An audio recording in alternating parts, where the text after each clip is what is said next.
Hello friends, Vishnu విన్యాసం అనే movie present థియేటర్లో అవైలబుల్ ఉంది. దీనికి IMDb 6.8 అవుట్ ఆఫ్ 10 ఇచ్చింది. Book my show 9.2 out of 10 ఇచ్చింది. ఈ మూవీ ఎలా ఉందంటే వన్ టైం వాచబుల్, మరి అంత హైగా లేదు. ఈ మూవీలో ఎటువంటి లాజిక్స్ ఎక్స్పెక్ట్ చేయకండి. First half okay, second half అయితే అస్సలు సెకండ్ హాఫ్ అంత ఇంట్రెస్టింగ్గా లేదు. ఒక చిన్న సెకండ్ హాఫ్లో ఒక చిన్న పొజిషన్ బాగుంటుంది, మిగతా అది అంత నచ్చలేదు. ఇందులో నటించింది శ్రీ విష్ణు ఇంకా నైనా సారిక. వాళ్ళ పర్ఫార్మెన్స్ బాగుంది.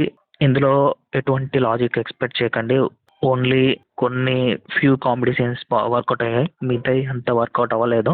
మూవీలో second half expectation, first half చూసిన తర్వాత సెకండ్ హాఫ్ ఎక్స్పెక్టేషన్స్ కొంచెం పెరుగుతాయి, కానీ కాకపోతే సెకండ్ హాఫ్ అంత ఇంట్రెస్టింగ్గా లేదు.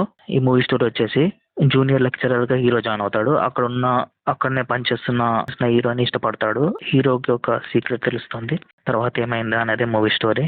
మూవీ మాత్రం వన్ టైం వాచబుల్. ఇందులో కొన్ని రొమాంటిక్ సీన్స్ ఉన్నాయి. ఫ్యామిలీతో కలిసి చూసేటప్పుడు జాగ్రత్త. మూవీ మాత్రం యావరేజ్. మీకు ఎలా అనిపిస్తుందో కామెంట్లో చెప్పండి. Thank you so much.